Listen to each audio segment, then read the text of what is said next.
First item on the agenda is closed session portion of the meeting. May I have a mover and seconder to go into closed session under the authorities as printed in the agenda? Councillor Brand, Councillor Gladden. All in favor? All hands rising. Motion is carried. 6:30.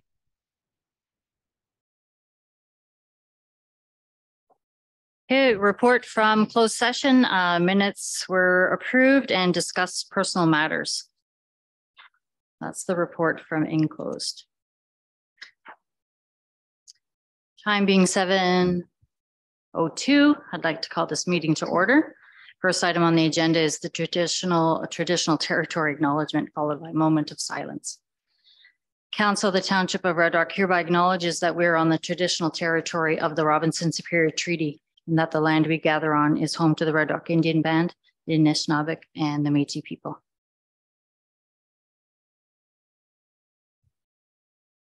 I would also like to apologize to the CAO on the behavior of some residents at the end of last meeting. Council meetings in the Marina Center are considered an extension of the municipal office, and the employees are protected by the harassment policy. Unwelcomed verbal abuse, bullying, or vexatious comments will not be tolerated. Residents are reminded that when the council meeting is over, you're requested to leave in a kind and orderly manner. Thank you. Administration advises that there are no amendments to the agenda. Do any members of council wish to make amendments to the agenda? Okay, seeing none. Can I have a mover and seconder for motion to approve the agenda as presented? Councillor Smith. Councillor Muir. All in favor? All hands rising, motion's carried. Are there any declarations of interest to disclose? Seeing none. Tonight we have Staff Sergeant Dave Moskal here from Nipigon OPP Detachment to present the first, second, and third quarterly reports. He has been quite busy this year, so go ahead. So just press the button and then, yep.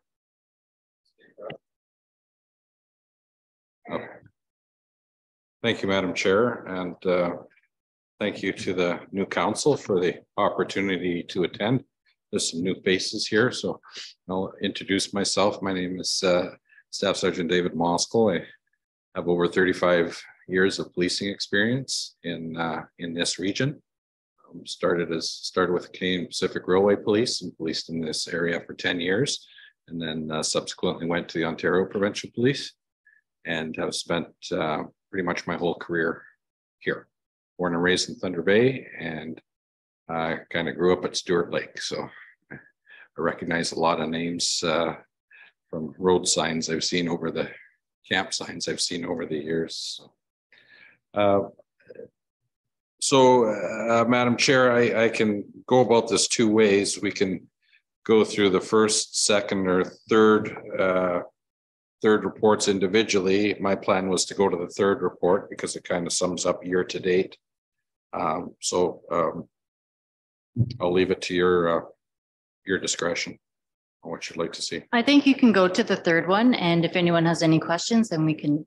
Go through it. I'll absolutely willing to jump back if that's what council requires. Great. So to begin with, there's a whole lot of facts, a whole lot of information in this report. To me, the vital pieces of this report are found on page 4 and page 10. So if I could ask you to turn to page 10, I want to point out a number of significant variances and put some framework behind exactly why you're seeing those numbers and what we're doing to deal with those situations. So we're looking at the third quarter report. That would be the April to June 2022. So very happy to see the minuses on the first on the violent crime frame. A lot of that has to do with some really good enforcement work by our officers. A lot of it has to do with trying to get people out of dangerous situations and trying to bring whatever resources we can, especially in the area of domestic violence, trying to intercede and get in before we have problems. It doesn't always work because we can't always force people to leave bad relationships, but our officers are very much trying to be effective without being intrusive, if I can use that term. Now, of course, the big number I'm sure you're all asking about are the theft undercharge, a 600% increase. What we had was a ring of individuals that were doing high value thefts.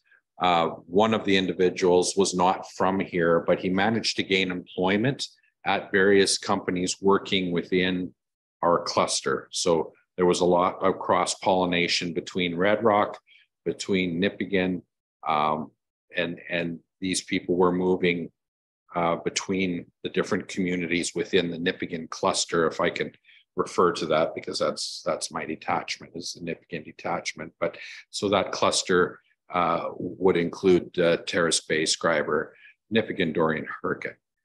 So there were a lot of high value thefts that were going on. We broke that case and to date recovered about $775,000 worth of property, three recovered vehicles, recovered trailer, and mining equipment from Timmins. We helped clear a case that they had gone as far as Timmins and solved a case in Edmonton. So these folks were moving along from this area and moving within the cluster and then moving outside that area.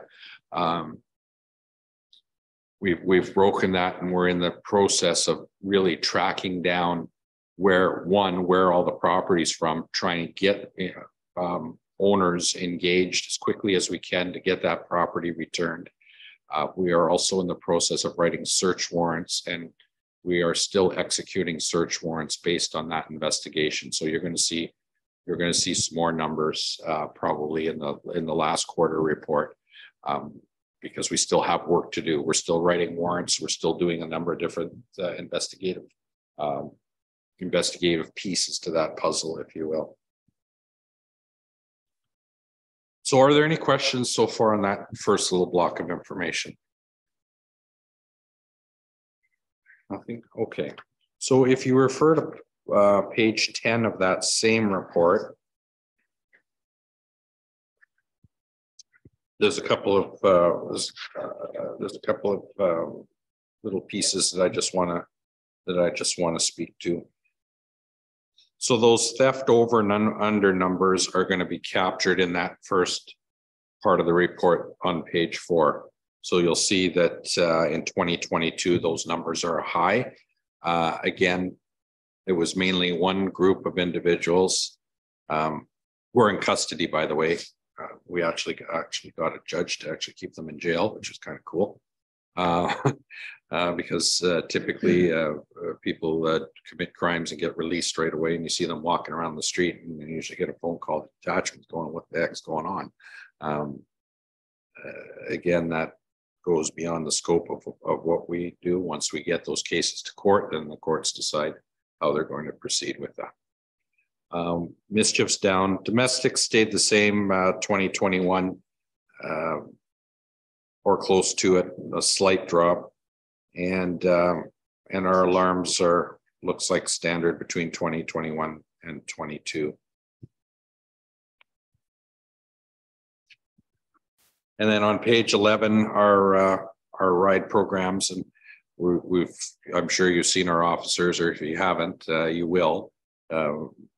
Consistently, we're trying to run as many ride programs as we can, barring any other calls. Now, the weather has already hit us bad, and unfortunately, I hate to report that on our area highways, we've had 3 fatalities in the past week. So our officers are working diligently on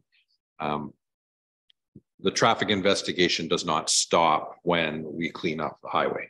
So there's a number of steps we do. We write search warrants to download black boxes. So every car has a black box in it. And we can actually get information on speed and braking, seat belts, and there's a number of different things that we can get. So when we have commercial motor vehicles, we typically write search warrants for the black boxes, for the dash cams, any other electronic GPS information we can get. So there's a lot of work that our officers are doing behind the scenes. So that affects some of the other work that they can't do. Having said that, during the festive ride season, it's a priority to have those numbers up. And we've been averaging about 4 ride programs a shift between here and Terrace Bay. So anywhere between here and Terrace Bay, there's at least 4 a shift going on. Yeah, so that's basically, those are the highlights of what I wanted to speak to you about, because of course I was sure that you would spot those variances, and I want to put some framework around them. Council, do you have any questions of his report? Councillor Gladden. Yeah, I just wanted to know, in your reported as values, like what does it mean by master code? On page, it's in your like page 9, say. So we'll have page 8. So it's just a way of. Sorry, I'll start that again. It's just a way of how we collect statistics we have a piece of our reporting that's called UCR. So it's Uniform Crime Statistics. So uniform crime reporting, but basically those statistics are gathered based on every call that we have. So some of the calls will be broken down to a master. There'll be a master code, which will indicate we don't have a specific code within that framework. So some of the frameworks have a specific offense, if you will, and then other times you'll have a master code, which will just say, okay, there was a drug operation, but we're not going to get into if it was a warrant executed or it was intelligence gathering or if it was informant gathering. So it will just go under a master code, if that kind of clears it up for you. Any other councillors have questions on stuff? Oh, Councillor Mayor. Yeah, sorry, I'm just trying to find my notes on here. I did see with regards to the substance that was, can you make any comments on that? To the drug substance one?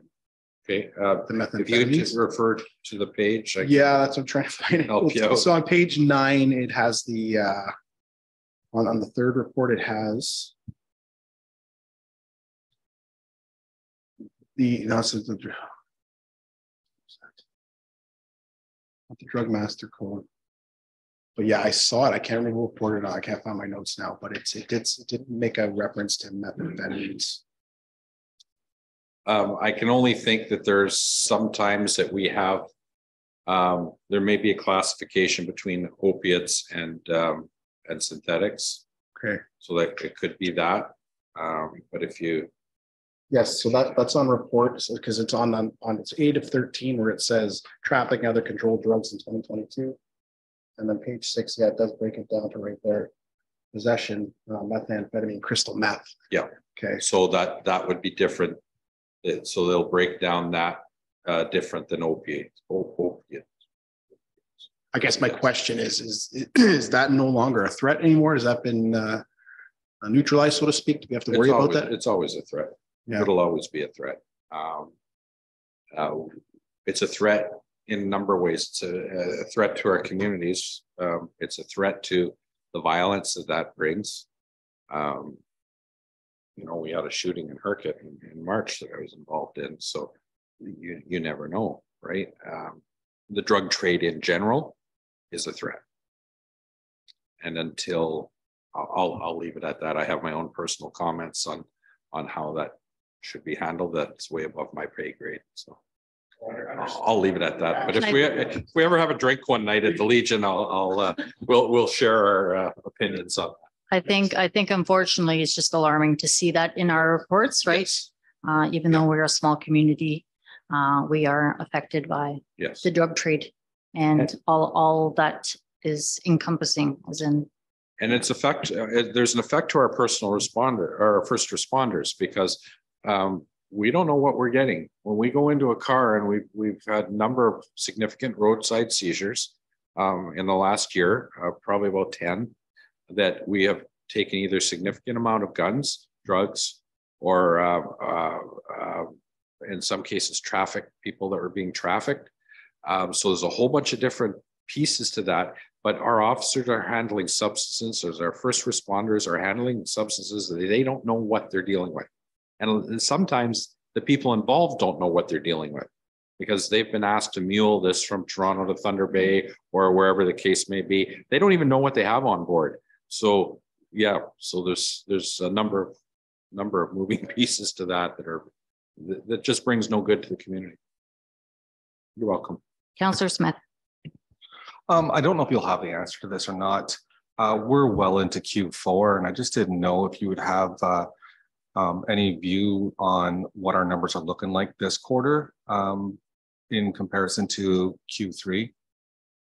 Well, I'm hoping that we have, depending how the stats are captured, I'm reasonably sure that you're. I can't say that. I was going to say that I would hope you would see that variance will drop, that 600% variance will drop because that will fall into solve.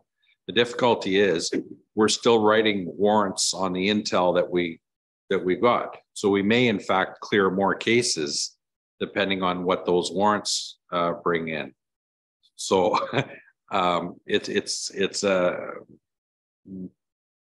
good, but it's bad kind of situation, but I'll be able to provide some framework around, put some meat on the bone for you, if you will, on what exactly is driving those results. They'll be, in my mind, they'll be more investigative than they will a new crime spree happening in the area. And that's just my initial thought until we have those numbers. Yeah, I was more just kind of curious if you've seen kind of an increase in crime for this part of Q4 in compared to Q3, not reference to investigative, but more of new crime. We've put a pretty good. We've put a pretty good dent in some of the known people that we have in the area. We've incarcerated a number of the known drug dealers, and that was my first target when I came to the job.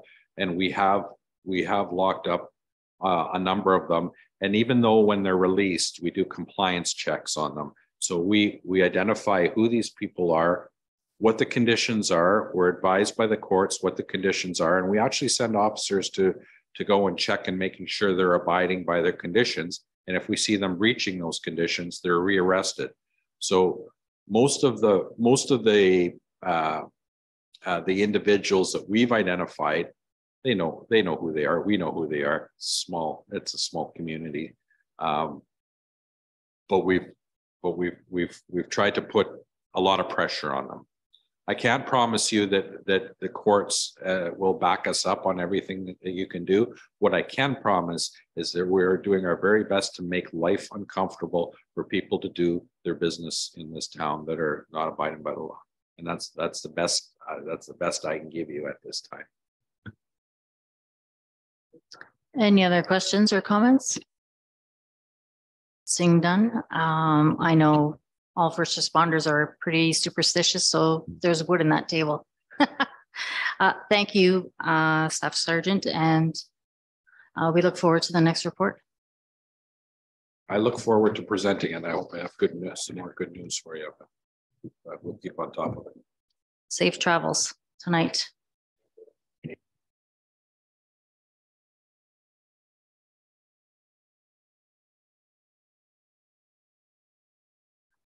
Okay, is there a mover and seconder for motion to receive the reports? Councillor Brand, Councillor Muir. All in favor? All hands rising, motion's carried. Thanks again.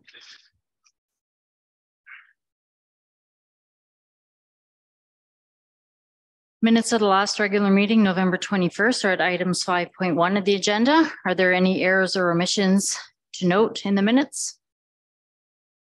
Councillor Brand. So just a couple things I noted at the surplus 8.7. I wasn't sure if this needed to be worded. The way it's worded, it said, Councillor Brand requested the value of each piece of equipment. The CEO responded that they will be posted on the government website or government site, sorry, with a potential minimum bid of 2,500. So I didn't know if that sounded like 2,500 for all three, or if it should say 2,500 per vehicle. So because it is per vehicle, right? Yeah, So that is correct. That is 20, it's a minimum bid per vehicle of in the range of $2,500.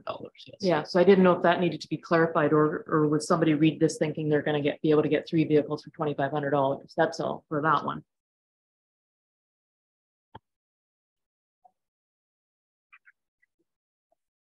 Sorry, my second one is under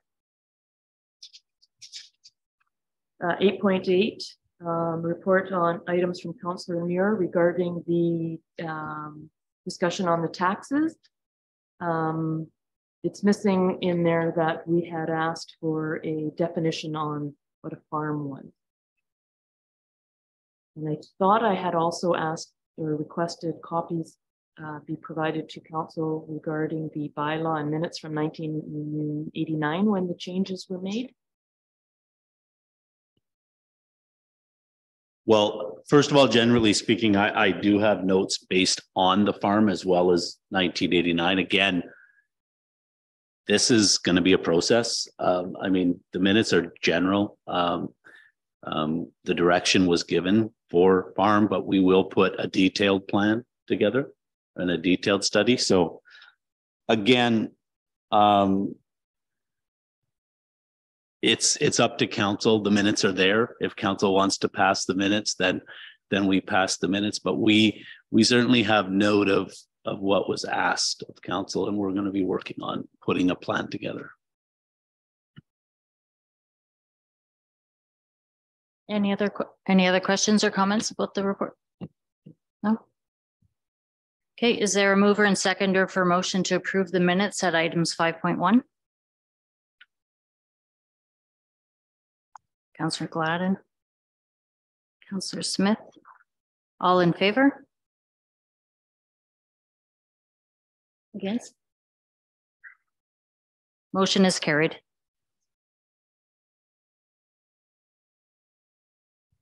Okay, first item of correspondence, item 6.1, information purposes only relating to a letter from NOMA regarding veterinary services in Ontario.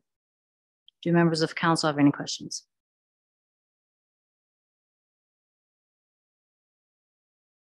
Got too many papers here. Seeing none. 6.2, information purposes only regarding 10 minutes from the DSAB meeting in October. Do members of council have any questions?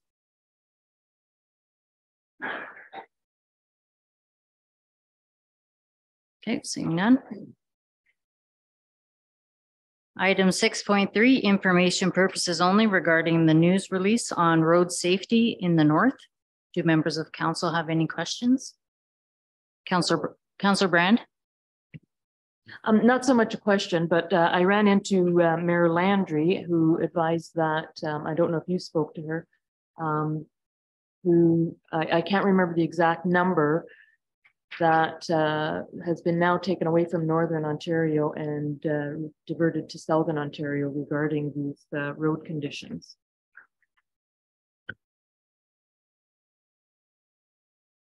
I haven't spoken to her, but I have been following online with what's happened over the last few years, how the funding has been diverted to Southern Ontario instead of Northern Ontario. So it's very unfortunate because year after year, there's numerous fatalities on the highway when really if it's a passing lane or 4 lanes, could have made a difference.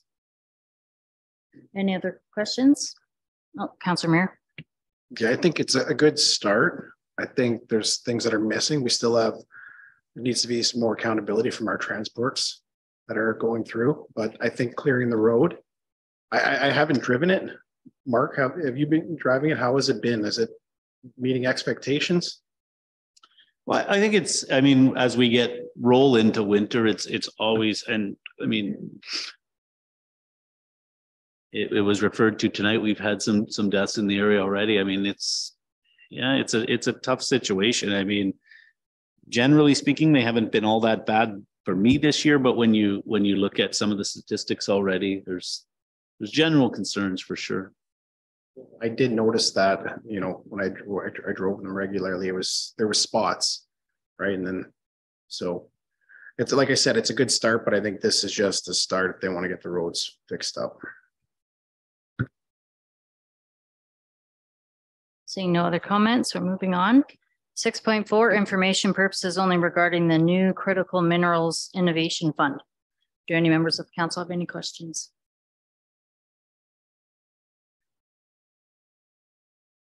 Seeing none. 6.5, information purposes only regarding the meeting minutes from the NOMA board. Do any members of council have any questions?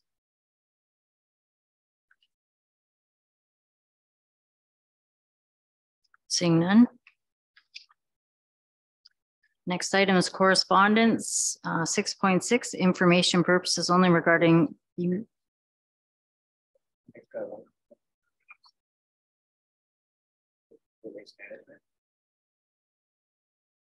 on the critical minerals.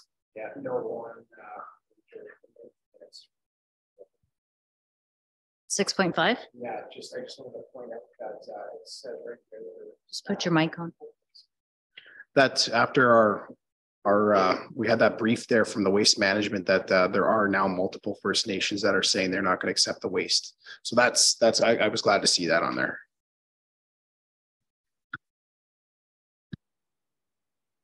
Okay, 6.6 regarding a meeting summary from the NOMA board. Do any members of the council have any questions?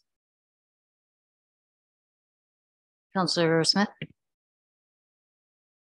I noticed that in that summary report, they talked about a levy that we pay. How much is that levy normally? They said there was no increase, but I'm just curious what the levy is. I would have to get that information. It's the levy is based on usually on population more than anything in that case. So I can get what we pay to NOMA as the levy. I don't have it off the top of my head.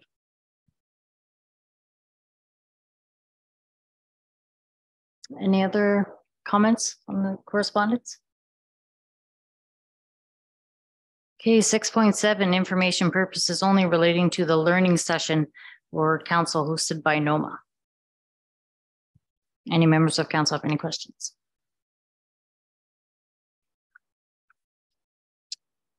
Councillor Smith.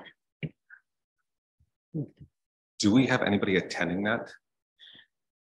Well, anybody can attend. That's it's there for you as a council. So NOMA is our governing board. So or our lobbying group that brings all our Northern Ontario municipalities together. So that's why I shared that. So anyone can virtually attend that. So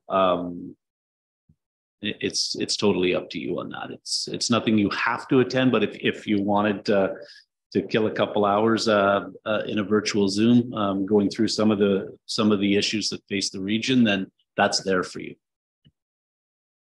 I think it's first 100 people, right? Is this the one that's the first 100 for the Zoom, and then is that the one? Okay, so it's first come, first serve.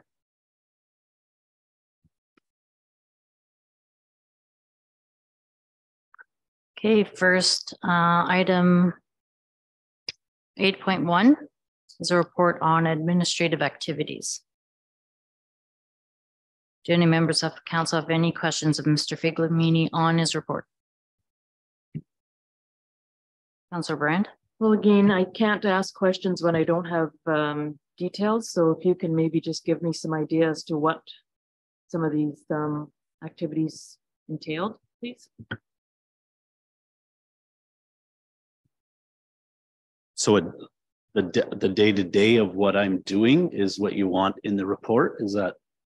Well, excuse me, sorry. When you put these points, I don't actually know what the details are to be able to ask any questions. So meeting with Municipal Properties Assessment Corporation, I don't know what I'm asking.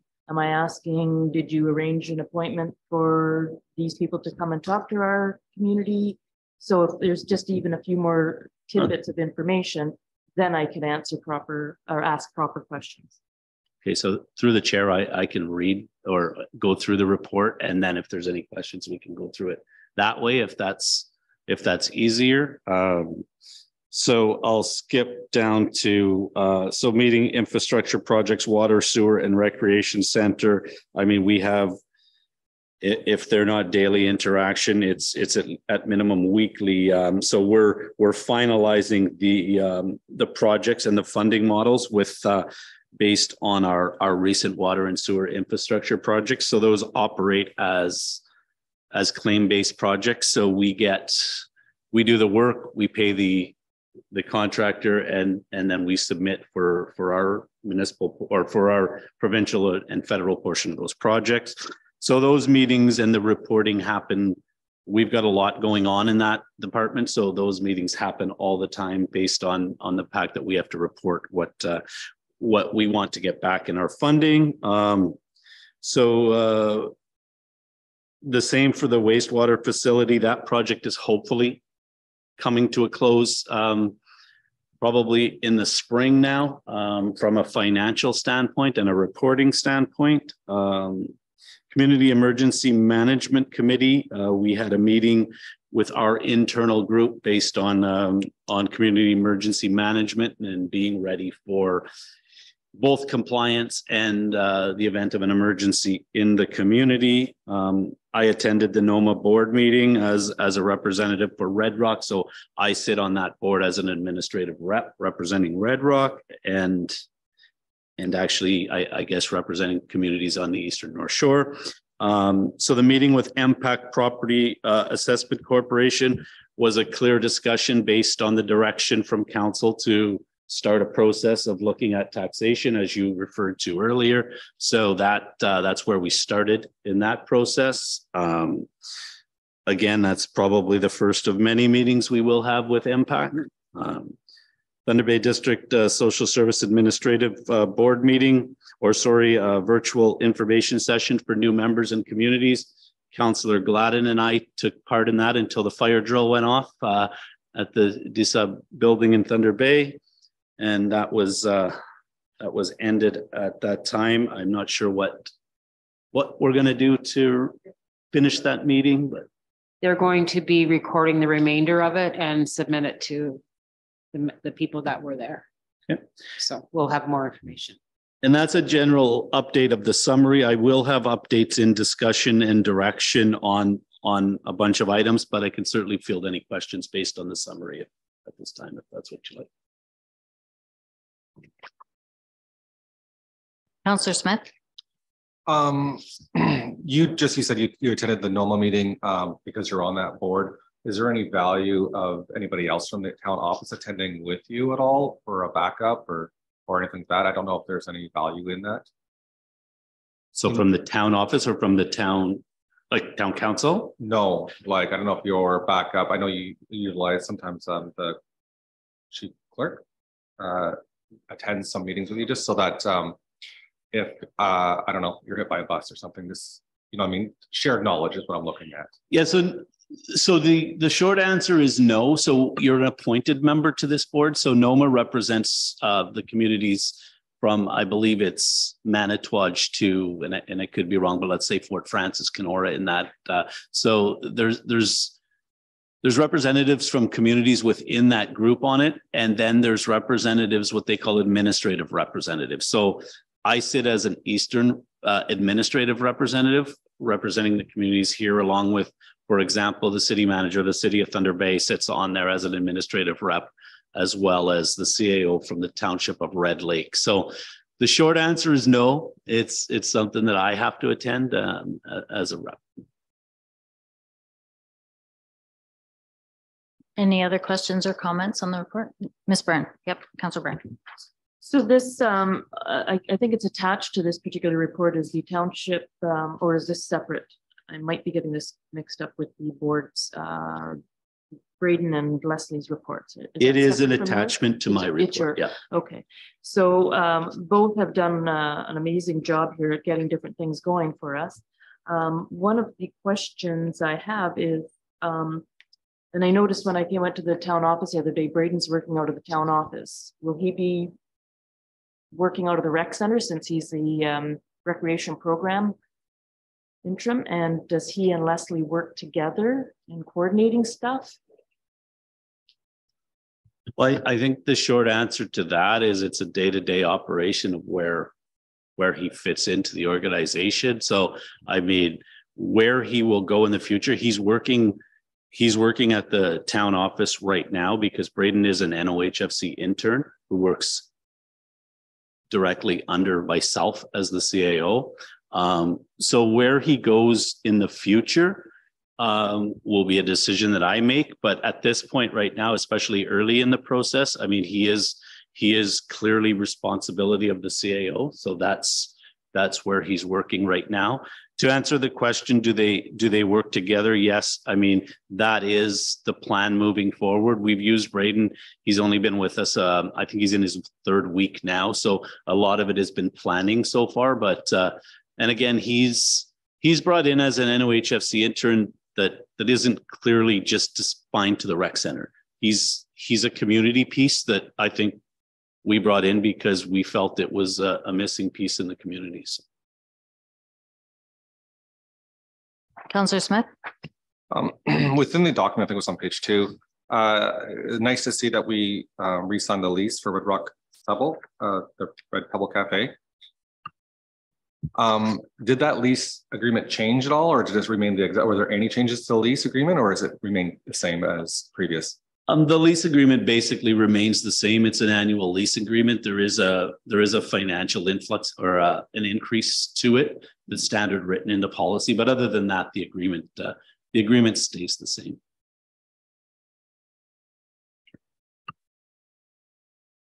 Councillor Mayor? So under recreation center, are we're looking at trying to get some natural ice in there soon? It's been nice and cold. Yeah, actually, we've been kind of playing around and testing out kind of frozen buckets and different sizes of frozen buckets of water. I think we're a little early on it yet, but Mother Nature might switch at any given time. So definitely looking at it still, and that's the plan. It's hopeful and optimistic. Everybody knows it's pretty cold in there, so I don't think we'll have much trouble. But in saying that, we'll see where we land. Councillor Smith? I'm sorry, just got one more question. Is Leslie's report included in this discussion right this second, or is that covered in a different thing? Yeah. Okay, cool. I noticed within her report, she made mention of several things like pickleball and dog obedience classes and things like this. Where are these advertised? I've never even heard of these. I went and looked in the post office for any type of communication that these exist. Is there a normal method of communication so that everybody knows that we actually have pickleball on Tuesdays and sometimes on Wednesdays, and that there's a dog obedience classes? How are these advertised? I'm just curious. Yeah, and I will get you an answer to that. I will speak with her. I believe there was a newsletter that goes out that recently went out and on social media, but I can definitely do a follow-up. No, I've seen them on social media. See the pickleball and the dog obedience for sure. I have seen that, and the vendor market, of course. Well, my only reason why I ask is I do follow some social media. However, I don't know how many different pages I need to follow in order to figure out what's going on. Oh. And I'm not part of every single page on Facebook. So I just think we need to have one central location that's managed by one person, and not several different things. Sorry, I didn't mean to go off topic. No, that's fine. I believe they are looking at streamlining that process. Just because they work in different areas doesn't mean the communication can't be a little bit better and streamline that process for sure. Councilor Brand. Just on that same talk, that a lot of people aren't on social media. So if we can maybe utilize the community board a little bit more in putting those advertisements in there, that would be great, I think. For sure. Any other questions or comments on the report? Can I just speak to some of the Yep. some of the update items? I just the holiday schedule for the township facilities. So what we will have is the office will be open through I'm at the municipal building right now. So December 24th, it'll be a full day, and then we'll be back in the office on the 3rd of January. So there's that. It's a kind of a funny year this year in the middle there. There's stats that end, or there's holidays that are on the weekends, and then stats that come on in the middle.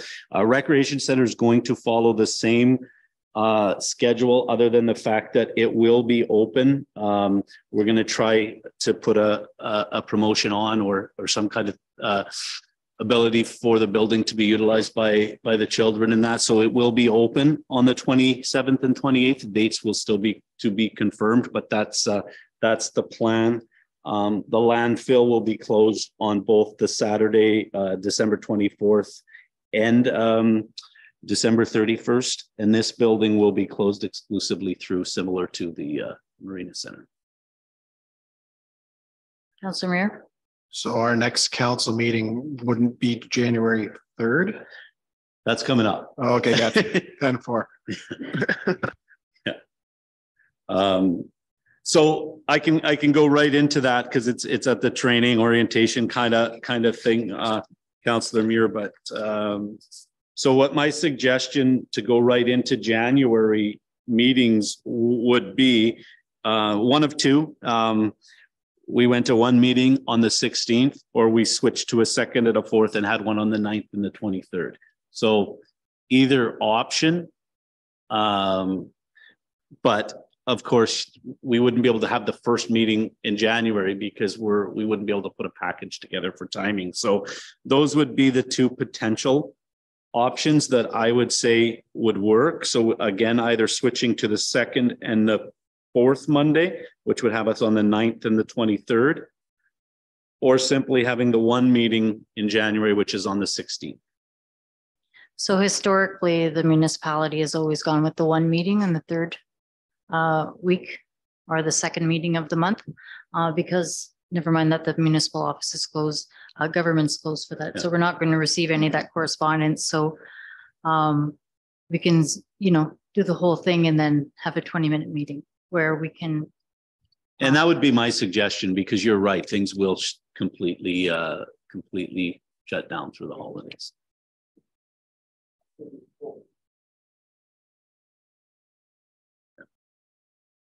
So I believe the consensus is having the one meeting in January. It makes sense. Yeah, it right. Does for sure. Council training and orientation dates. I would still like to go with the 12th for our council planning and kind of policy review. That would be that 3:30 start. I know most council was available for that. I'd still like to do that. Obviously, this Friday isn't going to work for a facilities tour. I'm trying to organize and coordinate through Aqua as well with our plants, but Friday doesn't seem to be a great day. So, but I will look at rescheduling that. I haven't at this point heard back from MPP Lise Vaujoux office based on the. But if I hear that as early as tomorrow or the next day, I will let you know. She was more looking to stop into the community than anything, and it's always a good opportunity if council is available. That was her request. The January 11th and 12th orientation we were discussing between the townships of Dorian, Nipigon, and Red Rock is looking like it's going to be slated for the evening of the 12th. So I will confirm those for sure. But at this point, I'd like to confirm the 12th for 3:30 for the planning session and policy review.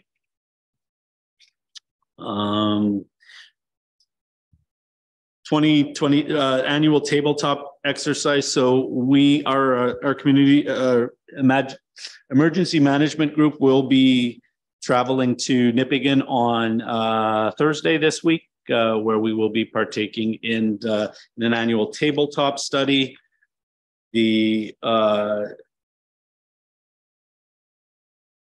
So that is on Thursday.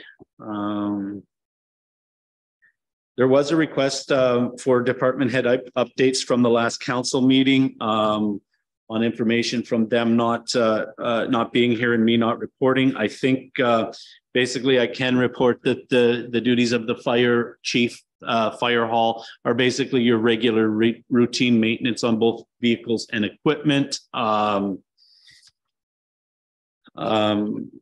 Ashley Davis is off again, but for a bit. But in response to the question with the Fish and Game Club, she continues to work actively with them, looking at possible funding opportunities for both the roof and the furnace. So continuing to work closely with them. The marina security plan was as explained and as I thought directly related to cruise ships entering the community and coming into the community. So that security system. And then the final quick question was, yes, the Celebrate Canada grant does include the fireworks. Just two more items. Basically, the start of the budget 2023 process has started internally. We will keep council abreast on that and hopefully get that to the council table shortly. And as well as the recreation center projects. Once Ms. Davis is back, we would like to get together as a council in kind of a special meeting to go through those projects. We were successful in delaying the projects to be able to concentrate on the water and sewer, but it's time. At this point, we're working with JML, who's the engineering firm responsible for this project, and we should have some more data to bring to you. So I will keep you abreast on that, as well as potential meeting probably in the next couple of weeks or so, just to kind of go through some of the details on that. And I think that's all I had. Unless there was any more questions.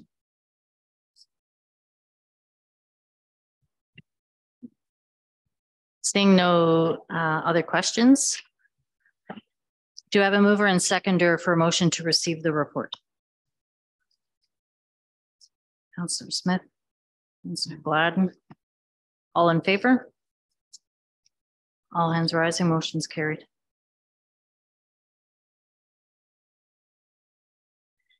.2 is a report from the Thunder Bay District Health Unit Council representative. Oh, a report on the Health Unit Council rep. Do any members of council have any questions? Seeing none, is there a mover and seconder for a motion to appoint Cindy Brand as the council rep for the Thunder Bay District Health Unit Board during the 2022-2026 term of council? Councillor Muir, Councillor Gladden, all in favor? Yep. All hands rising, motion's carried.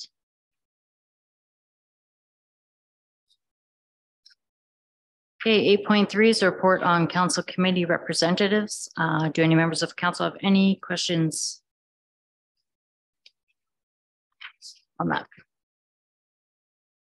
Councillor Brand. I just, when did this take place? Was that at a meeting that we made this? Or was that just individually contact? During I believe it was when all the committees were brought up, both Thunder Bay Health Unit and DSAB and all that. There were other committees, or I don't know what the proper word is. So the CAO did bring it up. And because everybody else has a committee that they're on, Councillor Smith decided to take the library. And I'm just remaining on the committees of adjustment that were previously on past council. Any questions on that? Councillor Mayor. The rest of the committees, is that next meeting? We'll discuss that. We're like the environmental and deciding what committees, what we're doing. Yeah, it's in unfinished business here, so we Okay. can carry it, but have those discussions. And I was thinking it would be a good time to kind of generally have those discussions at our policy meeting on the 12th as well, Right, just to kind yeah. of go through where we wanted to go and how. So Yeah, because we do have a lot of committees we should really look at. You know. yeah, and that's why it's on the unfinished portion. I think it's a great idea holding it at that training session. Okay. Is there a mover and seconder for motion to appoint Councillor Smith as the council rep for the Red Rock Public Library Board and to appoint Mayor Robinson as the Committee of Adjustment and Property Standards council rep for the 2022-2026 term of council? Councillor Muir, Councillor Gladden. All in favor? All hands rising, motion is carried.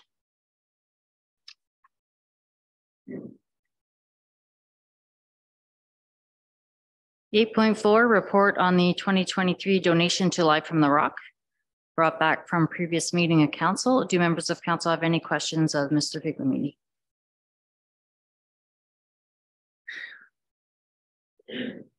Seeing none. Is there a mover and seconder for motion to approve an in-kind donation to Life from the Rock for use of the Red Rock Marina and surrounding area, as well as assistance from the Public Works Department? Councillor Muir, Councillor Smith. All in favor?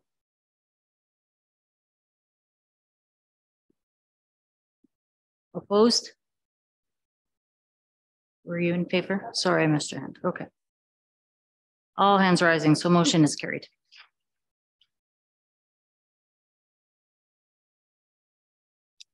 Items 8.5 is the report on the draft. Am I on the right one? Yeah. Draft 2023 fee schedule. Do any members of council have any questions? Councillor Smith.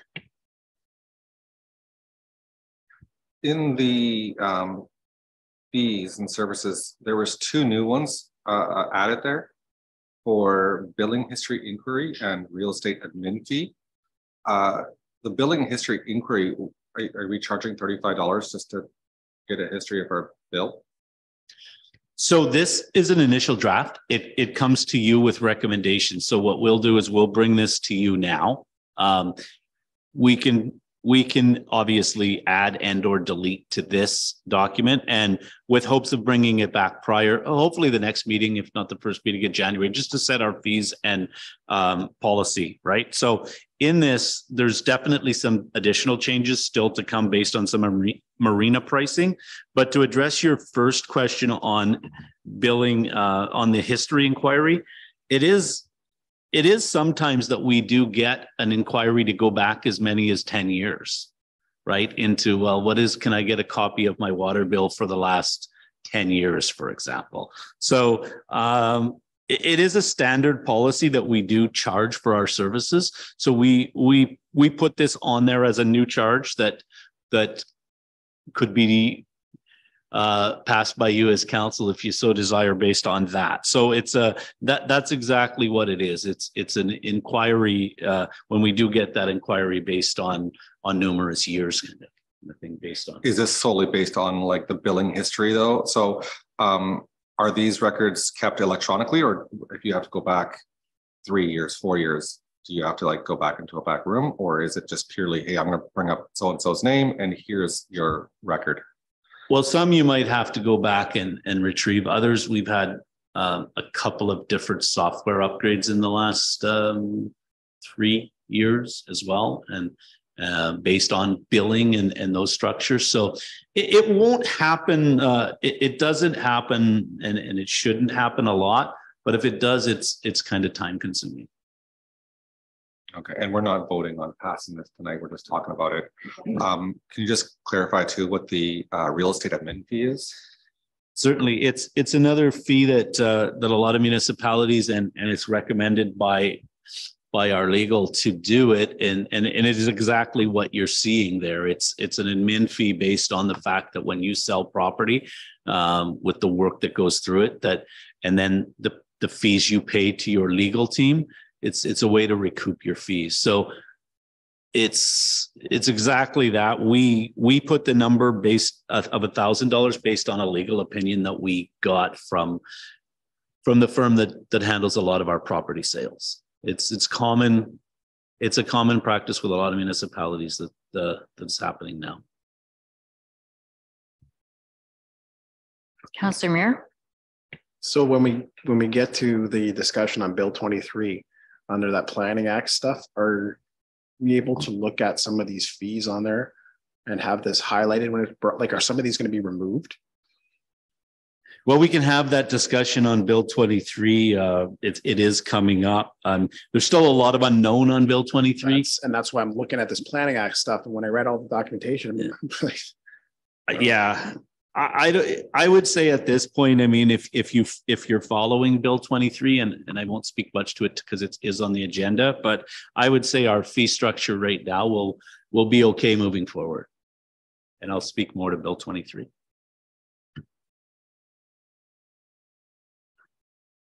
Oh, Councillor Gladden. It was just about the bowling rental for parties, $70. Does that include the games, or is the games on top of that? Like, I mean, you get 1 hour in the gym with $70, which is great. But so do you have to pay for each game that each kid has? Or is it's all inclusive? Okay. Thanks. So I have questions, and I think that we should be looking at the dump fees for contractors and non-residential. I honestly think that we should be tripling these prices. Speaking with Mr. Gregorchuk quite a bit when I go to the dump, we get lots of people from not our area. So all the way to Mountain Bay, to Nipigon Bay, all of those camps, they don't use their facilities because either they need to pay for a key or pay a higher rate. So they come to ours since it's only $20 a load or $50. I just think with, what we thought was a 50-year end of life or dump, it's down to 15 years or whatever it is. This might be a deterrent for them dumping these their big loads here when some are coming from Kirkwood area or Lions Township, all of that. Yeah, for sure, and that's why we bring it to you in this manner, so we can get your opinion and we can get direction on that. We can and then bring it back in a document that's ready to be passed, right? So again, on the time frame, I mean, that would be ideal if it happened in right away in the next meeting. But if it happened that first meeting of January, for sure. And that's why we bring it, so you can have a look, give us some of your suggestions. That one's definitely, we can make a note on that. Yeah, for sure. And then what we'll do is bring that final document after the input to the table for approval. Councillor Brand. So has there been an increase in all of these fees? What would have been nice, I think, is to have seen what the prior fees were and compare them to these ones. If we can maybe have that for our next meetings. Just well, see that where is, the increases have happened. That is there. You'll see the increases. I mean, if it's new, there's a totally new price, right? So, and if it's an increase, if you looked at the bouncy castles, for example, you're seeing the 2022 price, and then you're seeing the changes in the other column of 75. So the numbers you're looking at are the existing numbers. If they've changed or they're new, that's how they're reflected, basically by a new price and or a change. As you can see, there's not many new, there's not many changes. I mean, if there's one other new on there, it's a disconnection due to non-payment. So say for water, we normally would charge somebody $35 to disconnect their water, say, for example, if they were, or to turn their water off if they were going away for the winter. I mean, this policy and this change would be for somebody who's in non-payment, right? So, you know, in our opinion, why, you know, if you're in non-payment and we have to go shut your water off in an emergency, you shouldn't be paying the same as the $35. I mean, so that would be the change there. But the prices you see or the numbers you see are the current prices, and then if anything's changed, it's off to the side. Councillor Smith. Just to revisit the billing history inquiry fee, is there a possibility to have a caveat if it's, you know, if you have to go into records physically to grab them, then that fee would apply. But if there's like, if it's just typing a name into a search engine and printing it out, you know, I'm just trying to think what's realistic and reasonable. I don't mind paying a fee if I have to make somebody work for it, but if you're not, you know, air quotes, working for it. Yeah, no, definitely. That's why it's here. Like I said, at the table, right? We can look at that with direction and see what it entails and what would trigger a charge versus not, for sure.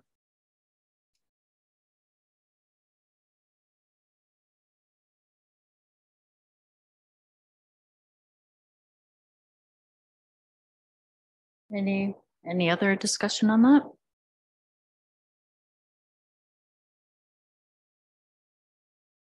So if something comes up, you can also reach out to the CAO. But like you said, it won't, more than likely will not be at next council meeting. It'll be the following one, if not a little bit later. Yeah, well, we'd like to get it done right, like as early as we can in January. The other note to note on this is this is exclusive of, so the water and sewer rates are not included in this. They would be brought back as a separate report or a separate policy. But yes, definitely have a look at it, ask any questions, let us know, and we can answer them and try to put a document together for early January. Okay, next item 8.3 is a report on Bill 23. Do any members of council have any questions? Councillor Muir. All right. Bill 23. I read everything you sent and I'm summing it up by saying that it's easier to build on wetlands now. It's basically what I'm gathering is this is kind of designed to get those 1.5 million homes, Golden Horseshoe. Don't worry if there's a forest there, we're gonna knock it down. You can build wherever you want. Am I reading that correctly? Or put it in professional terms for us. So Bill 23 is confusing. There's no doubt about it. We sat at NOMA, colleagues, and we were all trying to figure it out. There's so much material coming on Bill 23 that it gets confusing, but you're not far off in what I think you've probably nailed it in my opinion as to what's it's highly opposed. Bill 23 is highly opposed by NOMA, by ROMA, by all the advocating boards, by most municipalities. What you see is exactly, it's triggered to do exactly what it's saying. It's going to build homes faster. But if you follow it, even in the media in the last little bit, some of those wetlands or protected properties have recently sold, say, for example, within the last 9 months. And now Bill 23 is out. So, I mean, there's some real controversy based around the passing of Bill 23 and the timing right now. It's a very interesting read if you kind of Google that and read on that. In saying that, it's something that I mean, for Red Rock, and Northern Ontario in general, it's really, at this point, it's really not going to affect us immensely. If you look at where we are in Northern Ontario, we're so different from the Southern Ontario structure because we're surrounded by unincorporated land, right? So we couldn't expand outside of our boundaries in many cases anyway. And unincorporated land is not a part of Bill 23. Yeah, it's like I said, I mean, Google it, read a bit about it, kind of follow the news in the next little bit. And Bill 23 is controversial. It's highly opposed by municipalities, and it just keeps getting more and more interesting. Councilor Mayor.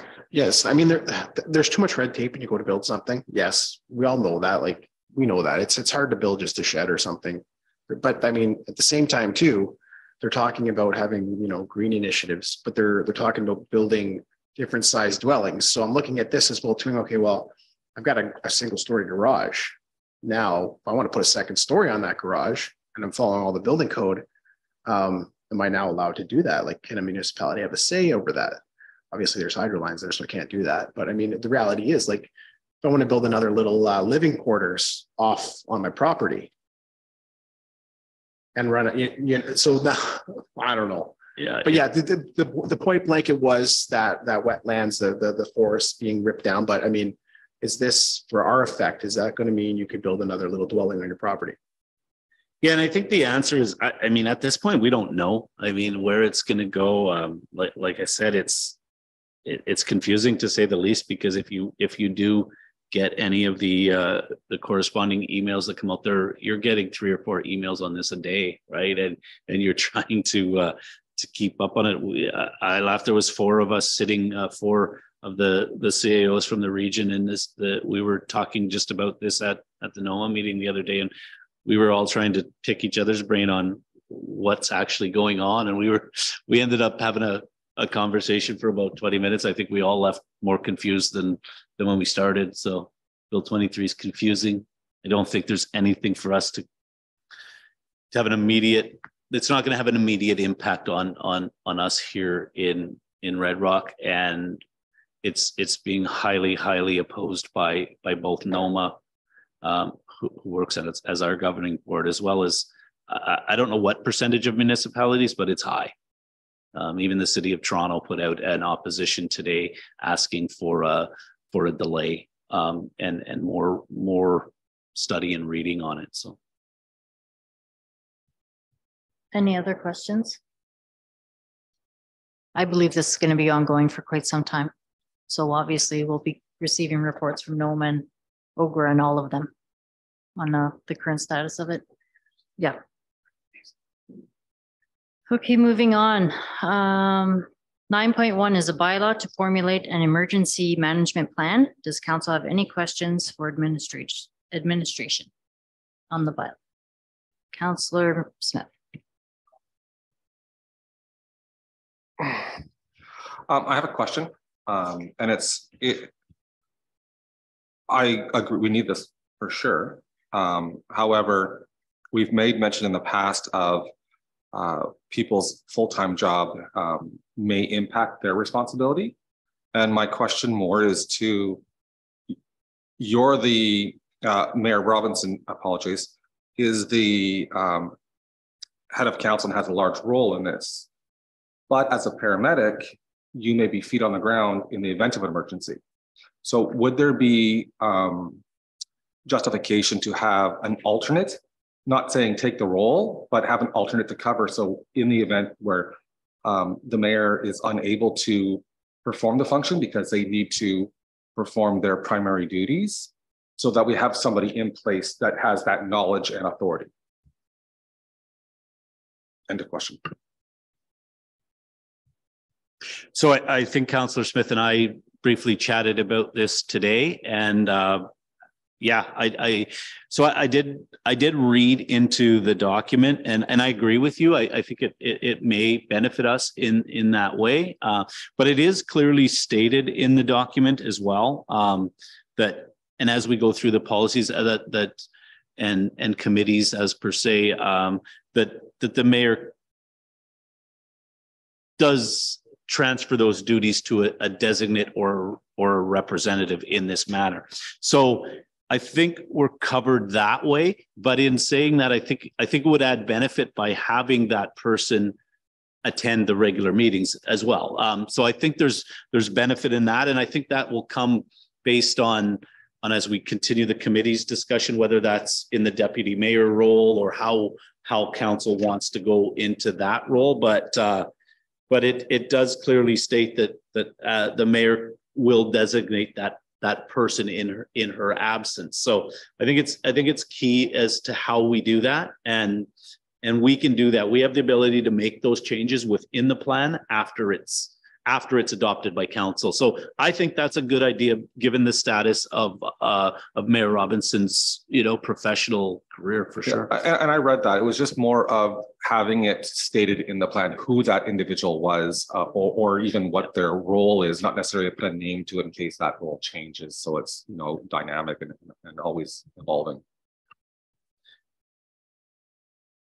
Yeah, and we can go through that process for sure as we go, and it does call it a designate in our plan, but say that was the representative filling a role of acting mayor, for example, or however we kind of wanted to, or Mayor Robinson wanted to build that into that plan. Obviously, I mean, if there was an emergency, it's a good point. As a paramedic, Mayor Robinson might be foot on the ground. I mean, and her role in there, it's clearly defined, right? I mean, she is the CEO of the community and the main spokesperson for the community. So it would fall under her designation on who she wants to pick up that role and be that spokesperson. So we can certainly, at the direction of the mayor, implement that. And I think it's probably something that we may want to do.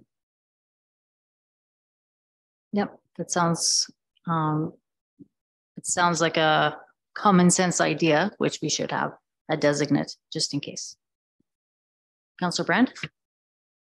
So I looked over the plan from last year and I compared it with this one. You have the alternate CEMC as deputy clerk. Now, is she certified? Because I know the chief was not, so you moved into that role. So now you've got her. I mean, just to cut you off for 1 sec, because I mean, we if you're asking certification on a particular employee, we're getting pretty close to a closed session discussion. But in saying that, we are compliant and covered with the structure that's in the paper. Okay, because it just says alternate CEMC / deputy clerk. So that's why I was asking if that was. Yeah. So then compared to last year's, you've also, the position, you've added the public information officer previously was the deputy clerk, and now it has gone to the municipal clerk. What is the reasoning for changing that? Why would it not just stay as your deputy clerk? As previously, is there a benefit to doing this? Well, it brings it, yeah, I mean, there is a benefit. First of all, I mean, it spreads out the duties, and in my opinion, it brings another valuable member to the team that has the ability to provide that service and do a good job at it. So again, we're trying to build, you got to put us in the state that we're in an emergency. And it's my responsibility, along with the mayor at that time, to protect the community in the best way we can. So we're trying to build the best team we can, and those changes reflect that. Those were all my questions. So, okay. Any other questions or comments? I think it's beneficial, as we've approved the CAO and the deputy clerk as being the CEMC. To have somebody else in the, I forget what you had said, the information. Yeah, it's an information admin officer. person. Yeah. To have somebody else doing that position in case one or the other is busy. Right. Okay, is there a mover and seconder for motion to approve the bylaw? Councillor Gladden, Councillor Smith. All in favor? All hands rising, motion is carried.